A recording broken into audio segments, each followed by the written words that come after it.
mercredi 9 octobre 2015. Bonjour et bienvenue à tous. C'est l'heure de votre morning sur i24 News. On va tout de suite faire le tour des titres. Journée de la colère. Le Hamas appelle Palestiniens et Arabes israéliens à sortir manifester aujourd'hui après les prières du vendredi. Des milliers de policiers déployés dans les zones les plus sensibles en Israël et en Cisjordanie. La vague de terreur redouble d'intensité. La journée d'hier a été marquée par une série d'attentats qui se succèdent. Dans la soirée, les forces de l'ordre et des émeutiers palestiniens se sont affrontés dans le quartier de Chouafat à Jérusalem.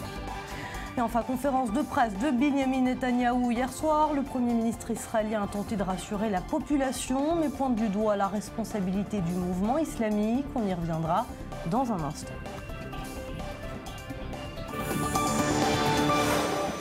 Voilà pour les titres, bienvenue à tous. Donc une vague de panique a cédé en Israël, les attentats se sont succédés, les violences s'étendent sur l'ensemble du territoire israélien. Dans la seule journée d'hier, 4 attentats de Tel Aviv à Kiryat Gat en passant par Afula et toujours à Jérusalem bien sûr. Des soldats blessés, des civils poignardés, des terroristes neutralisés. Nous allons tenter de vous retranscrire les événements et de vous offrir une analyse complète de la situation au cours de cette émission. Mais avant, retour sur ces dernières 24 heures avec Steve Jourdain. Affrontements dans les territoires, attentats à l'arme blanche en Israël. Si les foyers de tension restent nombreux en Cisjordanie, la vague de violence semble s'être déplacée vers l'intérieur du pays. Midi 45 à Jérusalem, jeudi. L'attaque se produit non loin d'une station de tramway, en face du commissariat de police. L'assaillant a 19 ans. Il poignarde un étudiant de yeshiva de 25 ans. La police intervient. Soubi Abou Khalia, un habitant du camp de réfugiés de Chouafat, est rapidement neutralisé. Quelques heures plus tard, les forces israéliennes pénétraient à Chouafat, direction la maison du jeune Palestinien. Des jeunes s'interposent, des affrontements éclatent. Bilan, un mort, un jeune Palestinien de 20 ans. 15h30, Tel Aviv, à proximité du ministère de la Défense. Un jeune Palestinien de 19 ans, résident de Jérusalem, attaque au couteau 4 Israéliens. Un jeune soldat qui se trouve dans les parages abat l'assaillant. Cisjordanie, 16h, dans l'implantation juive de Kiryat Arba, un Palestinien poignarde un civil israélien. Il le blesse grièvement. Enfin, sur les coups de 19h, nouvelle attaque, cette fois dans la ville d'Afula, située au nord d'Israël. Une soldate de 21 ans est poignardée. Les habitants neutralisent l'assaillant, un Palestinien des territoires. Quelques heures plus tard, la tension monte dans la ville. Un journaliste arabe de la chaîne numéro 2 est attaqué par des habitants. 4 attentats en moins de 24 heures et toujours le même mode opératoire. Les autorités israéliennes sont impuissantes. Les assaillants semblent agir seuls et n'appartiennent à aucune organisation terroriste. Jusqu'où ira cette nouvelle vague de violence? Ce week-end permettra sans doute d'en savoir plus. L'esplanade des mosquées est fermée aux députés juifs comme arabes, ainsi qu'aux fidèles musulmans de moins de 50 ans. Le Hamas, de son côté, a appelé à une journée de la colère. Et on va se rendre tout de suite à Jérusalem. Je vous le rappelle, c'est une journée cruciale aujourd'hui. Des milliers de policiers vont être déployés ce matin autour de l'esplanade des mosquées au Mont du Temple en vue des prières du vendredi. Mathias, bonjour. Quelles consignes ont été données pour cette journée ? Bonjour Eleonore, alerte maximale du côté de Jérusalem, du côté des forces de sécurité, policiers, gardes frontières et services de renseignement intérieur, le Shabak. Tout le monde est là et je peux vous dire que depuis ce matin, depuis 45 minutes, des dizaines d'autocars viennent, arrivent avec des gardes frontières et des policiers qui vont se déployer tout autour de la vieille ville, mais également aux abords et aux accès de l'esplanade du Mont du Temple et de l'esplanade des mosquées. Alors vous l'avez dit, limitation d'âge aux hommes de plus de 50 ans à l'entrée de la prière parce qu'aujourd'hui c'est une journée clé, journée de prière sainte pour les musulmans et donc seuls les hommes de plus de 50 ans, les femmes auront le droit de pénétrer quel que soit leur âge, mais je le répète, alerte maximale du côté de Jérusalem. Alors on imagine que la population est inquiète. Hier, les lycées ont annoncé être en grève. Est-ce que c'est toujours le cas aujourd'hui ? Oui, principalement les collèges et les lycées au nord de Jérusalem où les parents d'élèves ont été clairs depuis hier, pas de cours tant qu'il n'y aura pas plus de sécurité aux abords de leur école parce que, il faut le répéter, les gardes de sécurité s'en vont à 13h30, les cours continuent jusqu'à 15h, 16h et donc il est impossible pour ces parents de continuer les cours lorsqu'il n'y a pas de sécurité. Je peux vous dire qu'il n'y a pas que les parents d'élèves qui sont inquiets, tous les habitants aux abords de la vieille ville le sont également, parce que la journée de ce vendredi a été décrétée journée de la colère, et par le Hamas et par le mouvement islamique, la branche nord du mouvement islamique, sur les réseaux sociaux notamment, qui ont appelé tous les musulmans à venir prier aux abords et sur l'esplanade des mosquées. Merci beaucoup Mathias Inbar en direct de Jérusalem. Je vous le disais en titre, Israël a connu hier sa 4e attaque à l'arme blanche de la journée dans la ville d'Afula. Au moins un soldat israélien a été visé et blessé. Autre attentat à l'arme blanche à Tel Aviv, près du ministère de la Défense, Kiryat Arba et en Cisjordanie, mais également à Jérusalem. Et c'est là que Benjamin Netanyahou a tenu hier une conférence de presse où il a dressé le bilan de la situation. On l'écoute. Ces derniers jours et ces dernières heures, je constate des manifestations d'héroïsme de la part de soldats, de policiers et également de civils. Et je le vois à Jérusalem, à Kiryat Gat, à Hébron, à Petah Tikva, à Tel Aviv et maintenant à Afula. Des Israéliens qui agissent avec courage, avec sang-froid, avec détermination pour neutraliser et éliminer les terroristes en pleine action. Nous sommes en plein au sommet d'une vague de terrorisme avec des tirs à l'arme à feu, des jets de pierre, des jets de cocktails Molotov. Ce ne sont pas des attentats organisés, mais le résultat d'une incitation à la violence.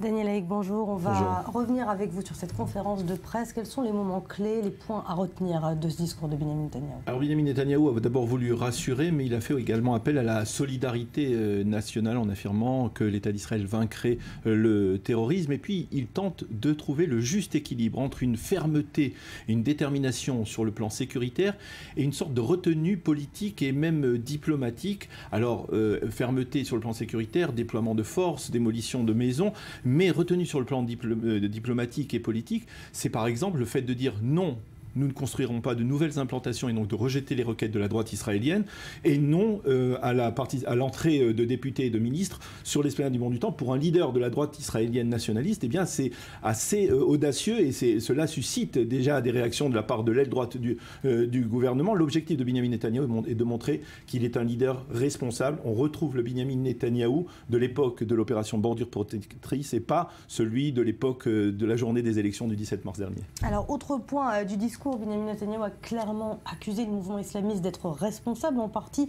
de ces attentats, mais on répète que ces attentats ne sont pas organisés, mais le fait d'individus isolés, c'est pas un peu contradictoire? Non, alors c'est pas contradictoire. Il y a deux pôles d'incitation majeure. Il y a l'incitation en Judée, en Samarie, dans les territoires. C'est une incitation qui était conjuguée, on va dire, de la part du Hamas qui tente de reprendre le dessus par rapport à l'autorité palestinienne et de la part de Mahmoud Abbas qui, lui, au cours des dernières semaines, a aussi attisé, a jeté de l'huile sur le feu. Et effectivement, ce qui se passe actuellement, ça c'est le premier pôle de tension. Ce qui se passe actuellement, et Benjamin Netanyahou l'a reconnu à demi-mot hier soir, c'est qu'apparemment Mahmoud Abbas tente de calmer les esprits. Il comprend que s'il ne le fait pas, eh bien le Hamas reprendra le dessus et l'autorité palestinienne sera en danger. Par contre, le deuxième pôle, c'est le mouvement islamique. Et là, Benjamin Netanyahou est très clair. Il veut la mise hors la loi de ce mouvement islamique qui est conduit par Raed Salar, qui est le principal incitateur sur le mont du Temple et auprès des Arabes israéliens. On l'a vu cette semaine en particulier à Yafo. Alors, Benjamin Netanyahou a également ouvert la porte à un gouvernement d'union nationale. Est-ce que c'est crédible? Est-ce que ça pourrait arriver dans ce contexte? Alors écoutez, il faut comprendre que Benjamin Netanyahou a été excédé par les critiques de son aile droite dans son gouvernement, de Naftali Bennett, de certains ministres de son gouvernement qui ont critiqué, qui ont même participé à des manifestations critiquant ce gouvernement.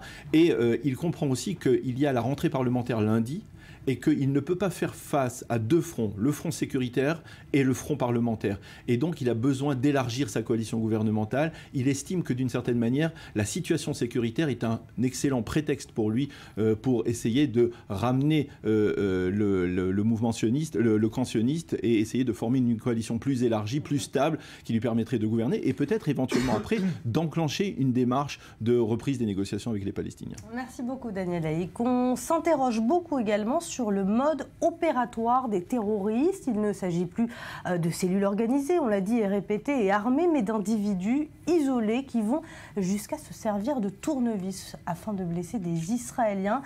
Julien, que sait-on exactement du profil de ces terroristes? Alors avant tout, qu'ils sont très jeunes, donc il y a eu énormément d'attentats au cours des derniers jours. J'en ai sélectionné quelques-uns pour faire un peu, si vous voulez, un aperçu du profil de ces terroristes. On va regarder par exemple le premier. Il s'appelle Tomar El-Varidat. Il a 25 ans. Il venait de Daria, près de Hebron. C'est lui qui a perpétré mercredi l'attentat près du centre commercial de Petah Tikva, vous le savez, en poignardant un homme. Il a été arrêté par les services secrets israéliens, le Shabak. Il n'a pas de passé sécuritaire. Donc on le voit, il a 25 ans. Il vient des territoires palestiniens. Il n'a pas de passé sécuritaire. Le deuxième, Amjad Jondi, on va le voir tout de suite, la carte. Il vient également d'une localité près de Hebron, c'est-à-dire Yatta. Il avait volé un fusil Kiryat Gat, vous savez, dans le sud mercredi. Après, il s'était précipité dans l'appartement d'une Israélienne et les policiers l'ont abattu sur place. Le troisième que j'ai sélectionné, Abou Gazela, il a 19 ans.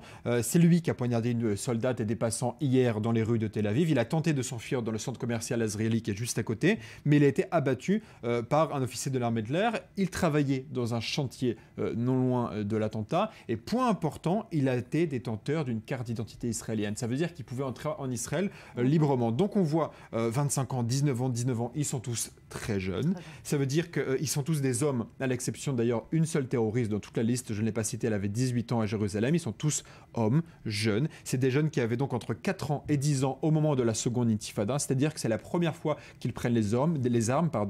Ils étaient trop jeunes au moment de la seconde intifada pour s'en souvenir. Et on peut dire dans leur quasi-totalité que ce sont des loups solitaires qui n'appartiennent à aucun mouvement organisé. Et vous savez, Netanyahou hier dans la conférence de presse, on en parlait il y a un instant de ce qu'il a dit, il a également parlé des mensonges selon lesquels Israël voudrait changer le statu quo sur le mont du Temple et l'esplanade des mosquées. Pourquoi est-ce qu'il a parlé de ça? Parce que lorsqu'on regarde le profil de ces terroristes, on voit que pour la plupart d'entre eux, ils ont été influencés par de la propagande sur Internet, affirmant qu'Israël et les Juifs voulaient s'octroyer les lieux saints. Et d'ailleurs, Israël une partie d'entre eux utilisent les réseaux sociaux. Exactement. Avant, et Israël d'ailleurs s'est tourné vers Facebook et Google en demandant à ces réseaux sociaux de supprimer les vidéos d'incitation à la violence. Et c'est important de voir que ces jeunes-là ont été influencés par les réseaux sociaux. Donc ils sont jeunes, ils viennent pour la plupart des territoires palestiniens ou de Jérusalem-Est. Ce sont la plupart des hommes et ils sont influencés par Internet. Alors comment Israël peut-il agir face à ces terroristes? Donc première indication, c'est de voir Israël qui s'est tourné vers Facebook et Google en demandant de supprimer ces vidéos d'incitation à la violence. Le chef de l'opposition, Yitzhak Herzog, finalement va plus à droite que le Premier ministre, que tout à l'heure on entendait Daniel Haïk expliquer que Benjamin Netanyahou ne se comportait pas franchement comme un dirigeant de la droite nationaliste. Herzog a appelé à boucler les territoires palestiniens. Pourquoi? Parce qu'on l'a vu, ils viennent tous des territoires palestiniens, donc si on boucle les territoires, ils n'entrent plus. Ça ne réglera que la moitié du problème parce que certains ont des cartes d'identité israéliennes, on l'a vu. D'autre part, certains viennent de Jérusalem. D'autre part, certains peuvent aussi être arabes israéliens du reste d'Israël. Donc ça ne réglera qu'une partie du problème. Et d'autre part, le fait que la fermeture des territoires palestiniens provoquerait un écroulement de la situation économique palestinienne et peut-être encore plus de colère et de motivation terroriste. Et enfin, il faut noter que l'appel du vice-ministre israélien de la Défense à tous ceux qui ont des armes d'être très vigilants montre peut-être un certain aveu d'impuissance des autorités israéliennes. Merci beaucoup Julien Baloul. Côté palestinien, à présent, Mahmoud Abbas s'est exprimé en faveur d'une solution politique et pacifique à plusieurs reprises. Mais le président de l'autorité palestinienne est-il vraiment en mesure aujourd'hui d'exercer son autorité en Cisjordanie? On fait le point avec Julia Canancia. Israël en alerte face à la propagation des attaques de Palestiniens.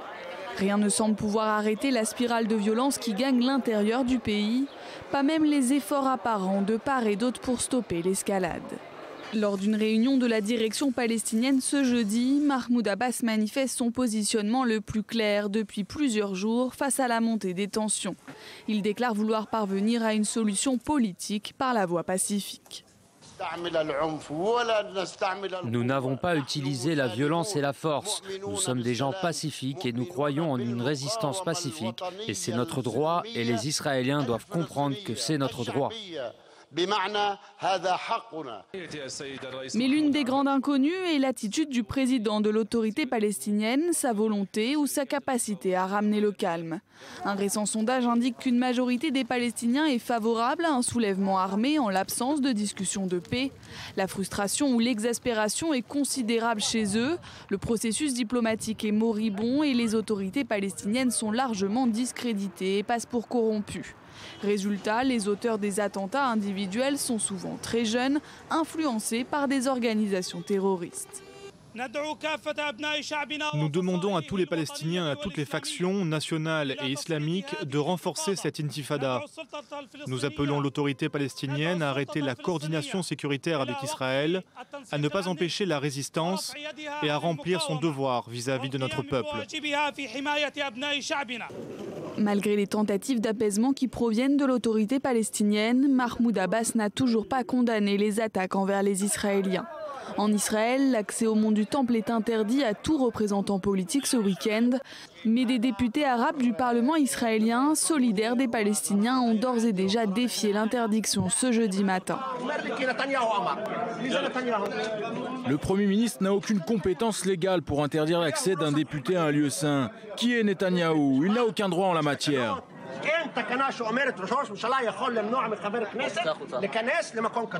Le député a annoncé qu'il saisira la Cour suprême si aucun document légal ne lui est présenté pour justifier cette mesure.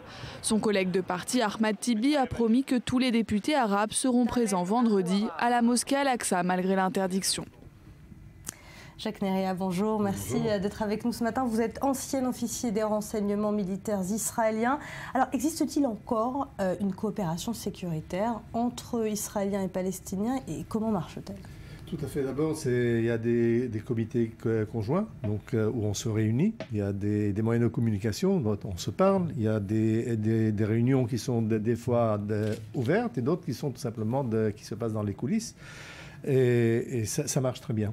Ça marche très bien pour le simple fait que l'autorité palestinienne a tout intérêt à ce que la situation soit sous contrôle et comme naturellement du point de vue israélien, que ça ne glisse pas ou ça ne dégénère pas dans une situation impossible à contrôler.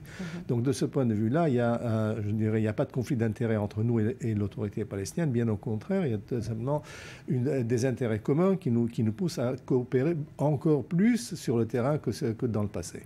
Le problème, c'est que aujourd'hui, la coopération est difficile parce que les cibles dont on parle sont des cibles qui sont presque invisibles. Alors justement, on en parlait il y a un instant avec Daniel Haïk et Julien Baloul. Ces cibles sont invisibles puisqu'il s'agit d'individus isolés qui agissent spontanément. De quels moyens disposent les autorités israéliennes justement pour faire face à ce terrorisme? En premier lieu, il faut savoir que la majorité de ces loups solitaires ne sont pas tellement solitaires. Ce sont des loups qui sont poussés par l'onde de choc qui nous arrive depuis Raqqa en Syrie et puis depuis l'État islamique. Donc c'est l'effet de contagion de tous ces suicidaires-là qui veulent naturellement imiter ce qui se passe autour de nous. Et le moyen principal de ce lavage de cerveau est par l'intermédiaire des sites sociaux, donc Facebook et autres, ce qui pousse naturellement les renseignements à être beaucoup plus vigilants dans ce domaine-là pour essayer de retrouver ou de trouver une faille qui permettrait de savoir qui seraient les prochains candidats au suicide. Merci beaucoup Jacques Neria. Ali Waqued, bonjour. Vous êtes expert du monde arabe. On va parler avec vous des appels au calme répétés de Mahmoud Abbas qui dit ne pas vouloir envenimer la situation justement et revenir au calme. Mais ces appels n'ont pas vraiment d'écho. On a l'impression en Cisjordanie. Quel est le problème véritablement? Est-ce que c'est plutôt un manque de moyens, un manque de volonté ou un manque d'autorité de Mahmoud Abbas? Eleonore, permettez-moi de ne pas être d'accord avec vous parce que quand on compte les masses qui participent dans ces émeutes, quand on compte même les points où ces émeutes aient lieu et quand on voit les appels au sein de l'autorité palestinienne et le fait que la vie à l'intérieur des villes et villages palestiniens se déroule comme à l'habitude, on comprend très bien qu'il n'y a rien à comparer avec les masses qui étaient là dans la deuxième ou la première intifada. C'est vrai que les consignes données par le président palestinien au service de sécurité, c'est la priorité doit être d'éviter des actes de violence, de terreur, des attaques suicides, des attaques à l'arme chaude, et de ne pas confronter les foules qui se trouvent dans les points de confrontation avec les Israéliens, parce que là, vraiment, on ne peut pas éviter les Palestiniens d'exprimer leur rage à ce qui se passe dans l'esplanade de mosquées, à ce qui se passe en général, le fait qu'il n'y a pas des horizons pour ces jeunes, mais essentiellement ces jeunes-là. Quand par exemple on parle de Beit El, ce sont les jeunes du camp de réfugiés de Gelazoun. Quand on parle de Kever Rachel, du tombe de Rachel à Bethléem, ce sont les jeunes des camps de réfugiés d'Al-Aqsa. Donc il s'agit d'un nombre très réduit des Palestiniens en provenance des camps de réfugiés. Donc vous dites que finalement Mahmoud Abbas a toujours sa légitimité en Cisjordanie ? Abou Mazen a sa légitimité, il a l'autorité, il a le pouvoir. La question c'est jusqu'à quand il aura la motivation de faire pression sur ces foules et de contrôler les organisations de sécurité. Il faut comprendre, Eleonore, pour le moment, Abou Mazen, depuis des années, il ne peut rien livrer aux Palestiniens, dire on a un succès ici, on a un succès là-bas. La situation se détériore sur tous les plans dans les territoires palestinien. Même le fait que Abou Mazen a reçu de la part de l'Union européenne un engagement que si jamais les Israéliens entament à nouveau un projet de construction en Cisjordanie, les Européens vont immédiatement riposter par marquant la production en provenance des colonies juives en Cisjordanie et faire appel au boycott de cette production. Ces actes paraissent très mineurs aux Palestiniens. Mais ce qui fait la différence, les élites palestiniennes, pour la première fois, les Palestiniens, il y a des Palestiniens qui n'hésitent pas. Le mot intifada en arabe, c'est un mot très romantique. C'est un peuple qui s'insurge et là, il y a des appels à ne pas avoir une intifada. Merci beaucoup Ali Wakad. 100 000 shekels partis en fumée, un vignoble saccagé. C'est la découverte d'un agriculteur résidant à Esh Kodesh, le feu sacré en hébreu, qui se trouve elle-même à seulement quelques centaines de mètres du village palestinien de Kosra. Une réalité à laquelle sont souvent confrontés les agriculteurs des environs. Les détails avec Mel Benodiel. Une nuit peut suffire pour rendre caduque 3 années de dur labeur. Ce vigneron l'a appris à ses dépens. Il y a quelques jours, Itamar Weiss a eu la mauvaise surprise de découvrir une parcelle de son vignoble complètement détruite. On est revenu au travail après les fêtes de Sukkot et quand on est arrivé ici, on a cru au début que les vignes avaient séché, mais en fait, elles avaient été sectionnées.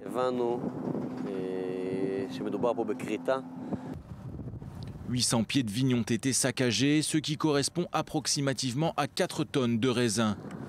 Une perte sèche d'environ 100 000 shekels pour ce paysan israélien, alors que les vendanges viennent à peine de débuter. Nous avons tout de suite fait venir l'armée, la police, les officiers de sécurité. Très rapidement, les enquêteurs ont pu constater des traces de pas qui venaient de Kousra. Le vignoble d'Itamar jouxte l'implantation israélienne d'Esh Kodesh, qui se trouve elle-même à seulement quelques centaines de mètres du village palestinien de Kosra.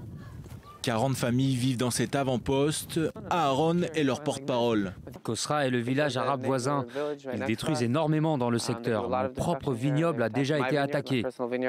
C'est la 4e ou 5e fois qu'une partie du vignoble que vous avez vu est détruite. Ça arrive tous les ans, tous les 2 ans. Nous sommes ici en plein cœur de la Judée-Samarie. C'est dans cette région qu'un couple d'Israéliens a perdu la vie dans une attaque à l'arme automatique la semaine dernière. C'est non loin également qu'une maison palestinienne a été incendiée il y a 2 mois, provoquant la mort de 3 personnes, dont un bébé. Dans le village de Kosra, nous retrouvons l'imam qui accepte de répondre à nos questions. Pour lui, il n'y a pas de doute possible. Ce n'est pas vrai du tout. Ce sont eux qui nous attaquent sans cesse, mais ils disent que c'est nous. Ici, à Kousra, nous voulons vivre en paix.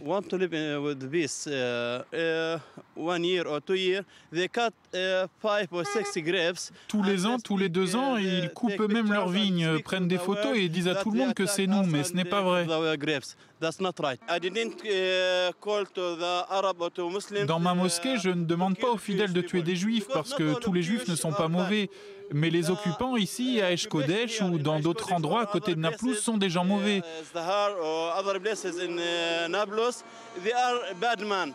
Depuis une semaine, des dizaines de faits similaires ou ressemblants prennent place chaque jour dans les environs.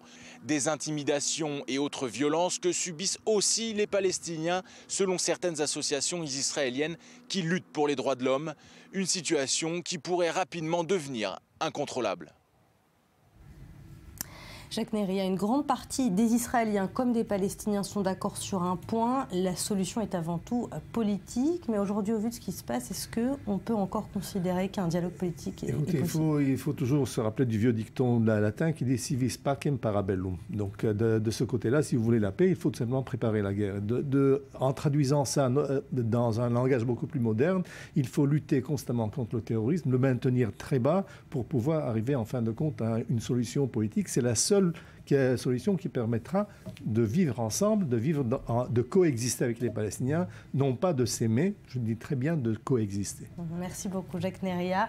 On va tout de suite faire le tour de la presse internationale qui titre ce matin sur la situation en Israël et dans les territoires palestiniens. Bien sûr, oui, la presse tout à fait qui souligne dans son ensemble les tensions qui sont montées donc d'un cran ce jeudi 8 octobre au Proche-Orient, mais avec bien sûr toute une panoplie de nuances. Alors en France, on peut lire sur le site par exemple de RFI en ouverture du site, malgré les tirs d'agents infiltrés, les Palestiniens sont déterminés, sorte presque de légitimation des attaques terroristes ou plutôt de la cause palestinienne. Alors toujours en France, une fois n'est pas coutume, Libé publie un article qui décrit le sentiment de beaucoup d'Israéliens. La peur, Libération, qui vous pouvez le voir, qualifie cette vague d'attentats d'intifada avec cette photo des lieux d'une scène d'agression contre un étudiant juif. C'était ce jeudi à Jérusalem. Alors on reste en Europe. L'intifada, toujours l'intifada des couteaux, titre La Stampa en Italie qui dresse ce bilan dans son titre. 7 Israéliens blessés, 2 Palestiniens morts qui, on précise, étaient accessoirement armés d'un couteau avec l'intention de tuer. Des Palestiniens tués, c'est même la première info du titre du Guardian au Royaume-Uni. La presse britannique qui, semble-t-il, a déjà sa petite idée sur la question.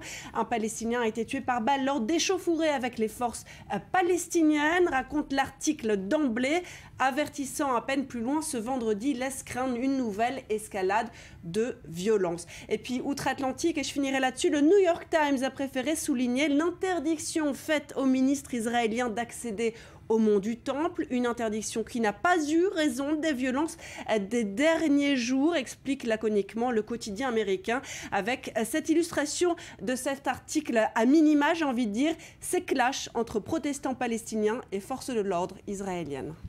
Merci beaucoup Betsabé Salem, vous restez avec nous et vous aussi, on se retrouve dans quelques instants, juste après le journal présenté par Daniel Atlan. À tout de suite.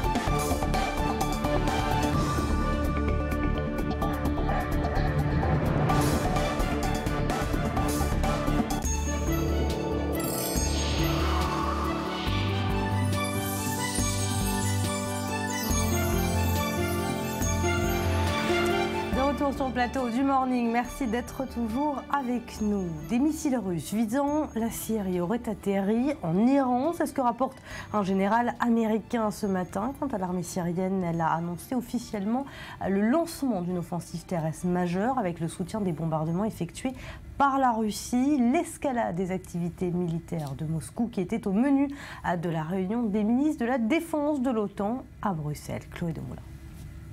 Syrie, Ukraine ou encore Afghanistan, les dossiers sur la table des ministres de la Défense de l'OTAN sont nombreux et innombrent celle de Moscou. L'Alliance Atlantique a gelé ses consultations avec la Russie en raison de la crise ukrainienne, mais elle sera omniprésente. Dans le dossier syrien surtout, la Russie mène des frappes depuis une semaine dans le pays. Pour la première fois mercredi, des bombardements ont même été menés depuis des croiseurs de la flottille de la mer Caspienne. Officiellement, les raids ciblent les djihadistes de l'État islamique. Mais les Occidentaux accusent Moscou de frapper principalement les rebelles que combattent le président syrien Bachar al-Assad. Ma préoccupation principale est que les Russes ne ciblent pas uniquement l'État islamique, mais qu'ils visent également d'autres groupes d'opposition et soutiennent le régime. Même mise en garde de la part des États-Unis. Et pour le secrétaire à la Défense Ashton Carter, la Russie pourrait très vite en payer le prix. Cette opération aura des conséquences pour la Russie. Elle a raison d'avoir peur d'une attaque sur son territoire. Je pense aussi que dans les prochains jours, les Russes vont commencer à subir des pertes en Syrie. Même si officiellement l'OTAN n'est pas directement impliquée en Syrie, l'Alliance s'inquiète de la situation dans ce pays, notamment en raison des menaces qui pèsent sur l'un de ses membres, la Turquie. L'organisation transatlantique a annoncé jeudi être prête à envoyer des troupes pour défendre la frontière turco-syrienne. Là encore, après les incursions de son aviation dans l'espace aérien de la Turquie, la Russie est plus que jamais au cœur des discussions. Myriam Danan, bonjour. On va revenir avec vous sur les tensions russo-américaines qui ont connu un nouvel épisode hier. Effectivement, un nouvel épisode avec ce titre de CNN extrêmement polémique paru hier en début de soirée avec des missiles russes qui auraient été tirés donc par la Russie depuis des avions de chasse dans le ciel syrien, mais qui n'auraient pas atteint leur cible, à savoir des bases de l'État islamique, mais plutôt le sol iranien. Alors, erreur de tir, erreur opératoire, pas vraiment d'explication pour CNN qui se base essentiellement sur des sources anonymes. Il faut préciser également que le démenti extrêmement virulent en provenance de la Russie n'a pas tardé. Il n'y a eu aucune erreur de tir, aucun missile n'est arrivé en Iran. Alors un épisode médiatique qui illustre bien une fois de plus les tensions qui règnent aujourd'hui entre les États-Unis et la Russie. La Russie, comme on vient de voir dans ce sujet, qui était à l'ordre du jour numéro 1 de ce sommet de l'OTAN. Or, justement, l'OTAN n'est pas impliquée en Syrie, mais doit effectivement s'en soucier. C'était la grande conclusion. Alors, l'excuse numéro 1 de l'OTAN aujourd'hui pour se soucier de la lutte contre Daesh, vu que l'OTAN ne fait pas officiellement partie de cette coalition, eh bien, c'est la participation de la Turquie, qui est aujourd'hui membre de l'OTAN et qui est menacée directement par la situation en Syrie et la lutte menée contre Daesh. Alors le prochain sommet de l'OTAN, il sera en 2016, il sera une fois de plus axé sur la relation avec Moscou, mais si lors de ce sommet de l'OTAN, les condamnations envers Moscou et la ligne de Poutine ont fusé, aucune stratégie occidentale n'est toujours dégagée aujourd'hui pour envisager de faire un front commun ni avec Moscou ni contre lui. Merci beaucoup Myriam Danan. Un des héros américains du Thalys, poignardé en Californie. Spencer Stone a été poignardé à plusieurs reprises. C'était mercredi soir à Sacramento. Les conditions de son agression restent à déterminer, mais selon les premiers éléments de l'enquête, l'homme de 25 ans a tenté de s'interposer pour défendre une jeune femme en train d'être harcelée. Il est dans un état critique, mais stable. Le prix Nobel de la paix sera décerné aujourd'hui et Angela Merkel, la chancelière allemande, aurait de grandes chances de le recevoir. C'est ce que relate Bild, le quotidien allemand le plus lu de l'Allemagne. Et c'est notamment son rôle dans les accords de Minsk et sa décision d'ouvrir les frontières aux centaines de milliers de demandeurs d'asile qui ferait d'elle une candidate potentielle. Regardez.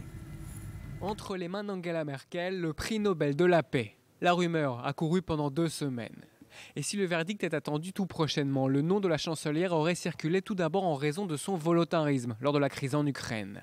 Concernant la Syrie, l'approche se veut politique et pluraliste, tenter de faire le pont entre toutes les parties impliquées, de la Russie jusqu'aux États-Unis. Aveu d'impuissance face à la complexité des alliances ou réelle approche multilatérale, peu importe, les juges ont peut-être eu l'intention de récompenser le geste.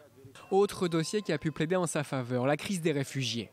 Contre une partie de son propre gouvernement et de ses partenaires européens, la chancelière a décidé d'ouvrir largement ses frontières, accueillir les migrants et préparer les mentalités. Car Angela Merkel ne fait pas qu'ouvrir les portes, elle parle déjà d'intégration des nouvelles populations. Et pour donner du poids à son propos, Angela Merkel n'a pas hésité à faire le lien entre la réunification allemande, événement historique de premier plan, et l'intégration des migrants.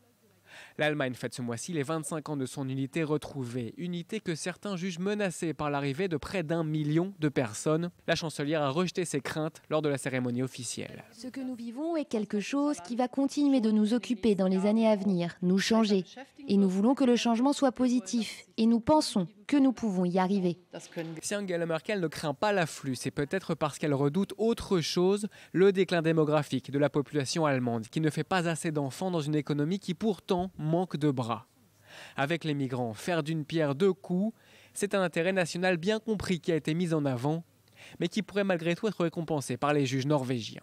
Certains de ces juges avaient pourtant fait part de leurs regrets après avoir gratifié Barack Obama d'un tel prix en 2009. Autre prix Nobel, celui de la littérature, il a été attribué à la Biélorusse Svetlana Alexievitch, connue pour ses livres sur l'ère post-soviétique, notamment sur la catastrophe de Tchernobyl et sur la guerre d'Afghanistan. Son dernier ouvrage, La guerre n'a pas un visage de femme, se base sur des entretiens avec des centaines de femmes qui ont participé à la Deuxième Guerre mondiale. Dans ce livre récompensé par le prix Médicis de l'essai en France en 2013, Svetlana dresse un portrait de l'homme soviétique, plus de 20 ans après l'implosion de l'Empire soviétique.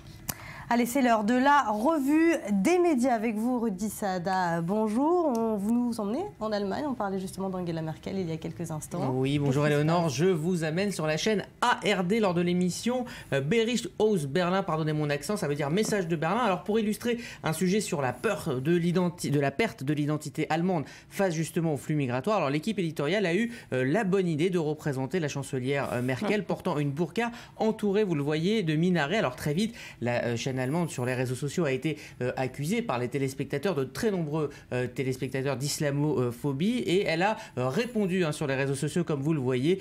Nous voulons illustrer des contradictions en lançant ainsi une discussion. L'usage d'images polémiques n'est pas interdite par la loi. Je vous laisse juger. Allez, on passe à la rumeur de la semaine. On en a beaucoup parlé devant les audiences historiquement basses de Canal+. Vincent Bolloré songerait à faire appel à Jean-Marc Morandini. Oui, je vois votre grimace. En tout cas, pour les gardiens de l'Esprit Canal, cette rumeur apparaît comme un séisme, en tout cas la fin de l'Esprit Canal. En effet, Jean-Marc Morandini est plus connu pour son sens du buzz que pour la profondeur de ses émissions. Alors la rumeur part d'une discussion entre le journaliste et Vincent Bolloré, donc je rappelle actionnaire principal de Canal+. La rumeur a circulé cette semaine. Il faut dire que les deux hommes se connaissent bien puisque Jean-Marc Morandini avait participé au lancement de la chaîne de Bolloré qui était à l'époque Direct 8. Alors devant l'ampleur de cette rumeur, l'actionnaire principal a réagi. Il a tenu sur RTL à réaffirmer son soutien total à Maïtena jusqu'en 2022, dit-il, et il n'a juré qu'il n'y avait pas de plan B. En tout cas, pour l'instant, rappelons effectivement que les audiences du Grand Journal passent régulièrement sous la barre des 600 000 téléspectateurs, là où il y avait 1 200 000 il y a quelques années. Oui. Allez, on évoque maintenant le chiffre de la semaine, et ce chiffre, c'est la maudite somme de 500 millions d'euros. Oui, et c'est la somme levée par le trio Mathieu Pigasse, Xavier Niel et Pierre-Antoine Capton pour créer un fonds d'investissement donc de 500 millions d'euros baptisé Media One. But de l'opération, mener des acquisitions dans les médias. Rappelons que le Mathieu Pigasse et Xavier Niel sont déjà les actionnaires du Monde et du Nouvel Obs et qu'ils devraient donc continuer leurs investissements. 500 millions d'euros qui viennent dans un contexte d'accélération de la concentration des médias, de la création de grands groupes par des hommes d'affaires comme Patrick Drahi ou encore Vincent Bolloré. Allez, on finit par le projet de la semaine, celui d'une nouvelle chaîne d'infos en français, nos concurrents directs, mais ceux-là viennent de Russie. Oui, enfin plutôt du Kremlin, directement. Cette semaine, le directeur de Russia Today, Irakli Gachiladze, a annoncé que la version française de la chaîne du site, ce qui est pour l'instant un site d'information russe, allait se renforcer pour effectivement devenir une véritable chaîne de télévision, une chaîne qui sera là, je cite, pour faire entendre la voix de la Russie au public francophone. Alors à l'heure actuelle, il y a 12 personnes qui travaillent sur le site internet à Paris, tandis qu'une vingtaine gèrent la post-production et les vidéos à Moscou pour le site français. Alors on promet de grands noms du journalisme français sur ce futur Russia Today qui sera diffusé sur le câble et sur les box. Voilà, on va terminer avec les 3 infos en bref. Fin du tour de chant pour Jennifer. Après 4 saisons passées dans le fauteuil rouge de The Voice, la chanteuse affirme vouloir faire une pause et ne remplira donc pas pour une 5e saison.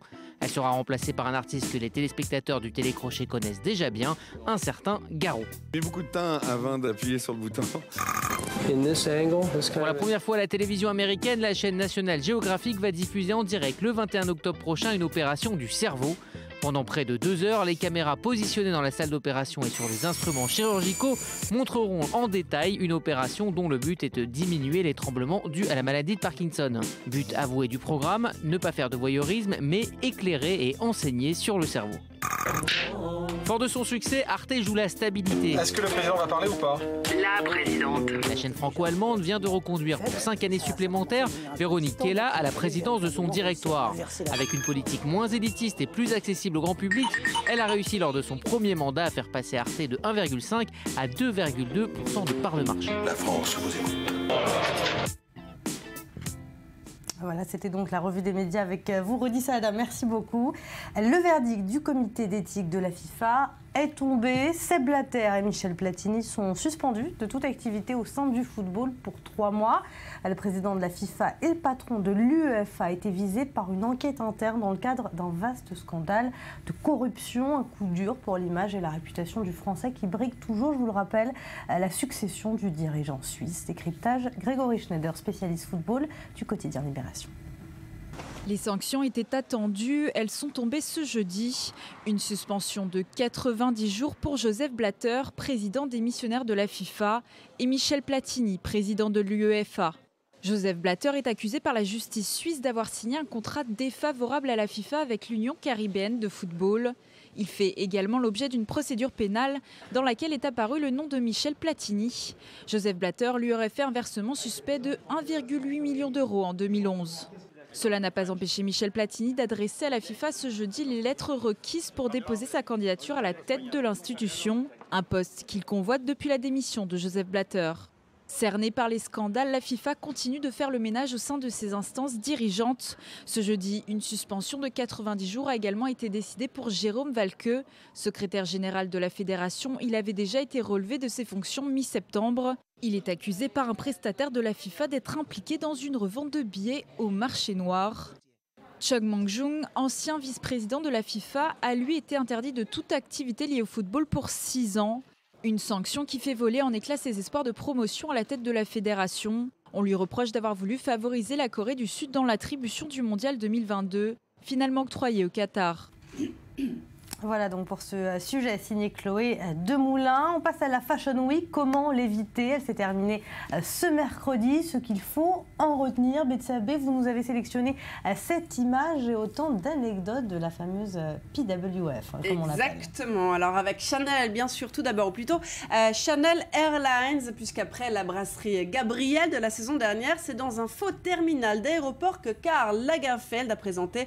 C'était ce mardi une collection à la touche streetwear. Alors ça n'aura échappé à personne, un défilé concomitant à la révolte des salariés d'Air France. Et puis cette casquette à l'envers que vous avez vu passer, qui n'est pas passée d'ailleurs inaperçue pour un look plus mademoiselle que madame chez Chanel. Jones aussi, Chloé et son ensemble survêt qui n'a pas plu à tout le monde. Un sweat avec une jupe longue, d'accord, mais là c'est carrément le pantalon de jogging qui se porte avec le sweat à col zippé, assorti qui plus est pour donc on l'aura compris un total look sportwear à retenir. Alors tout aussi sujet aux commentaires si ce n'est dramatique, vous avez cette gaffe des fashion victimes qui n'avaient jamais aussi bien porté leur nom et les honneurs, pardonnez-moi, avec la même robe Vuitton, c'est mon côté Jones, la même robe Vuitton portée par non pas par 2, par 3 mais par 4 invités de la marque et les twittos qui n'ont pu s'empêcher de s'amuser se demandant s'il s'agissait d'une robe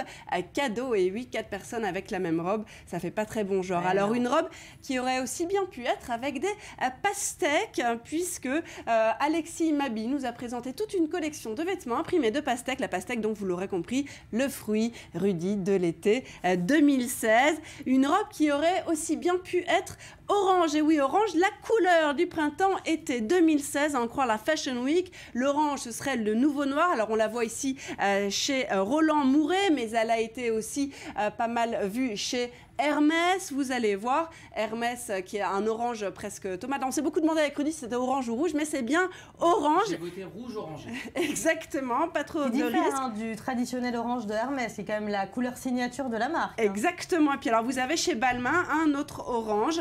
Regardez, Balmain aussi orange. Donc pas mal d'orange pour la saison à venir. Alors Balmain qui ne s'est pas fait remarquer que pour son orange. Exactement, il s'est fait remarquer pour un piercing au téton. Et oui, portait sous une robe Balmain, donc transparente, par la mannequin américaine Bella Hadid. Alors, on a évité de zoomer, on s'est dit que vous nous croirez mot pour mot. Alors, c'est bien dommage. Alors, en trash aussi, vous avez chez Rick Owens, regardez, après avoir montré les parties génitales de ses mannequins lors d'un défilé masculin, eh bien, le créateur nous a présenté lors de cette Fashion Week le sac à dos humain, carrément. Alors voilà, il y en a pour tous les goûts. Hein. Vous mettez, une fois que vous avez enfilé votre robe à pastèque orange, je vous dis, vous n'avez plus qu'à enfiler votre petit ami sur le dos. Merci beaucoup, Bessa Bessalem. Merci, Rudy Sada. Et merci avec vous d'avoir suivi cette émission. On vous donne rendez-vous dès lundi pour un nouveau morning présenté par Barbara Scherer. Excellent week-end à tous.